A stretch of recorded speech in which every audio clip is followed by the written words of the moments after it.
Un halo de serenidad y fascinación envuelve el universo monástico de Carracedo. De sus muros brotan 10 siglos de historia y cultura. Una historia que en este monasterio berciano del municipio de Carracedelo se refleja en sus estilos arquitectónicos. Su belleza pétrea rezuma sosiego y armonía silenciosa. Un silencio monacal perfecto para dejar volar la imaginación y escuchar los pasos de esos monjes de la Orden del Císter, de la monarquía leonesa, de ilustrados como jovellanos caminando hacia la biblioteca y de peregrinos en busca de hospitalidad antes de llegar a Santiago. Los ecos de todas esas huellas resuenan en esta catedral rural que se ha convertido en visita obligada y en un ejemplo de restauración del patrimonio.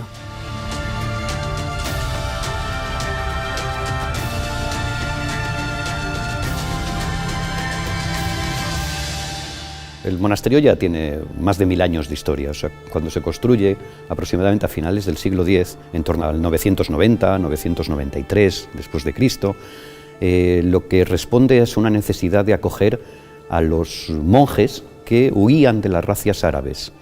Entonces el rey Bermudo II lo que se plantea es un lugar donde poder acoger a esos monjes. Se elige una zona baja dentro de lo que es la hoya berciana, la parte más baja del Bierzo, una zona muy fértil y una zona que en esos momentos pues seguramente ya está bastante protegida frente a esas invasiones árabes. Es un lugar donde ya hay una tradición de monasterios, sobre todo por la Tebaida berciana. En los años siguientes, en el siglo XI, perdemos muchas noticias de él, aunque parece que se mantiene, pero va a tener una refundación después por la infanta Sancha en el siglo XII, que es la que va a generar algunos de los espacios que todavía se conservan, aunque el monasterio lógicamente va a ir creciendo a lo largo de los siglos, hasta que se produce su desaparición en el siglo XIX, en 1835, con el proceso desamortizador. Yo creo que ya entrar al monasterio y encontrarse con el claustro principal que hay, ya es un impacto visual muy llamativo, pero lo mismo, desde el claustro vamos a tener acceso a espacios como este. Es uno de los que pueden corresponder a esas primeras fases, un espacio con una decoración románica, un románico quizás ya tardío, pero que responde a esa primera construcción de las que tenemos evidencias, que se mantiene, se conoce como las estancias de la reina, aunque realmente es una parte abacial, es donde estarían seguramente las estancias del abad. Como más reciente, pues tenemos la iglesia se destruye, podemos decir literalmente, en el siglo XVIII, pero además lo destruyen los monjes, la tiran, porque quieren hacer una iglesia más grande. Es decir, que encontramos toda una serie de elementos característicos de distintos períodos. El monasterio, sobre todo tras su refundación por la reina Sancha, sabemos que los monjes que hay aquí pertenecen a la orden benedictina, pero ya al poco tiempo, ya desde mediados del siglo XII, va a haber un intento por traspasarse a la orden del Císter, una orden del Císter de procedencia francesa que tiene un gran influjo en todo lo que es la meseta y en todo el Camino de Santiago. Y desde ese momento lo que vamos a tener en el monasterio son monjes cistercienses hasta lo que sería ya la exclaustración.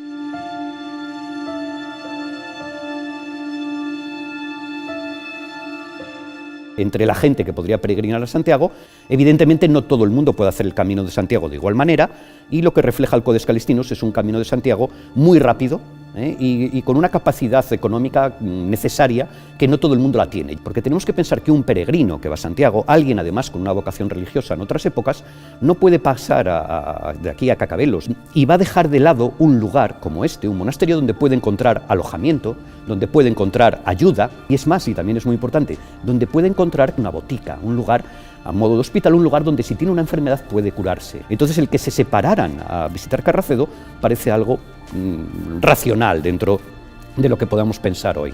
Y esto dentro del camino principal no deja de ser una pequeña derivación que vuelve a empalmar lógicamente de nuevo con el camino, pudiendo apreciar lo que aquí había y seguramente reconociendo la trascendencia que el propio monasterio pudo tener para aquellos peregrinos medievales que pasaban por las proximidades y que naturalmente esto sería un foco de atracción.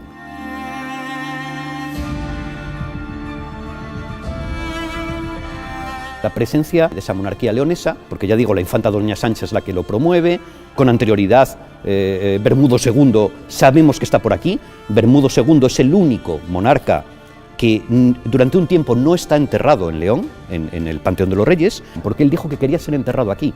Y entonces va a estar enterrado en Carracedo, es decir, la presencia de los monarcas constantemente en esta zona, que tienen sus espacios para vivir y que fomentan, en este caso, Carracedo como uno de los monasterios más importantes de lo que es la Hoya Berciana, o el más importante de la Hoya Berciana, porque los otros dos importantes ya nos quedan en zona de montaña. Quiere decir que esto va a atraer de todo, económicamente, va a traer dinero, va a traer gente, va a traer de todo. Entonces esto se va a convertir en un lugar principal.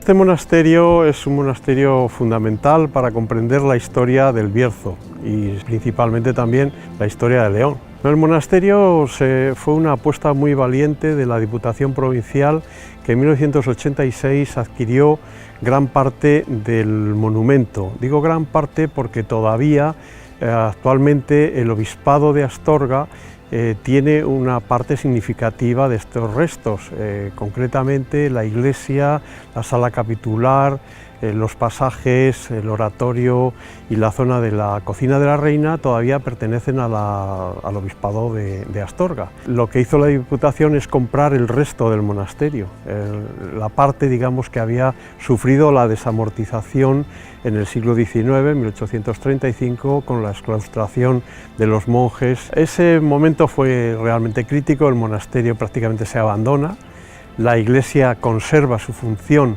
porque se convirtió en parroquia. Lo que hoy podemos ver es el conjunto de estructuras que se crean para conservar al máximo posible la veracidad y la autenticidad del monasterio tal y como se fue concibiendo y construyendo a lo largo del tiempo. Es decir, una intervención arquitectónica muy respetuosa,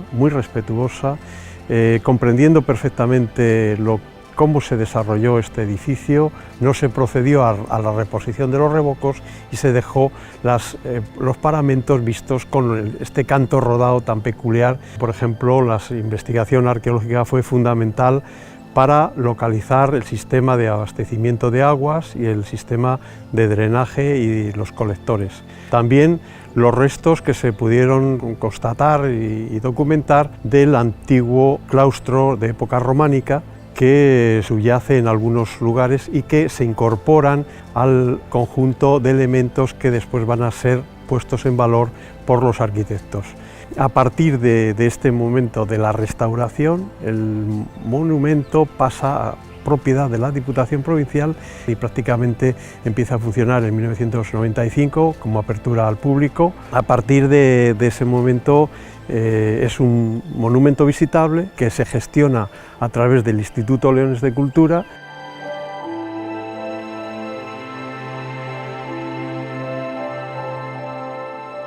El claustro del monasterio de Carracedo es un lugar especialmente mágico. Es mágico y por ello se ha utilizado sistemáticamente tanto por el Instituto Leones de Cultura como por el Ayuntamiento de Carracedelo como lugar donde se han desarrollado actividades lúdicas, culturales, de muchos tipos. La más conocida del monasterio es la fiesta medieval que se organiza a principios de agosto. El monasterio vuelve otra vez a la Edad Media, se desarrollan mercados medievales, se hace una cosa muy interesante a nivel de toda Castilla y León, que es el ajedrez viviente, y también se hace en torno al monasterio una pequeña procesión con antorchas, con grupos de teatro local, con grupos de gaitas de aquí del ayuntamiento, en torno al el Paseo del Abad, ¿no?, donde se da el famoso caldo de peces para todos los participantes y es un acto lúdico muy bonito. La visita al monasterio de Carracedo es una visita imprescindible. Si se visita el Bierzo, desde luego es obligado la permanencia en este monasterio por lo menos durante una mañana o una tarde. También se puede ver dos exposiciones temporales, una sobre el Císter en el antiguo Reino de León y una parte de la exposición original sobre el monacato berciano. Cuenta un poco de la historia y la evolución histórica del propio monasterio, de los elementos más interesantes, de los personajes que pasaron por aquí. Jovellanos, cuando decide venir a León, viene porque van a elegir al prior de San Marcos. Entonces aprovecha ese viaje, como todos los que hacía, como buen ilustrado, ¿no? Como homo viator. Por supuesto, para en el monasterio de Carracedo por su historia y por su importancia, ¿no? Y archivea, él busca encontrar fuentes documentales, era su mayor pasión, ¿no? Y el monasterio de Carracedo en aquel momento tenía un archivo y una biblioteca que él, tal cual dice, era una biblioteca llena de libros, no en todo, igual que les da importancia a los mismos, no en tanto, como suele decir, y el monasterio para él es un lugar que rezuma historia, ¿no? Y Jovellanos documenta todo eso fehacientemente en sus diarios de una forma magistral. De hecho, menciona que encuentra muchos documentos de la historia de León y de Asturias, importantísimos. De hecho, a lo mejor los utilizó en cantidad de sus obras posteriores en la Ley de Reforma Agraria. Estudia el funcionamiento del monasterio y estudia también de qué forma podía hacerse la futura desamortización eclesiástica. Así que el legado de Jovellanos es muy importante y relacionado con el monasterio,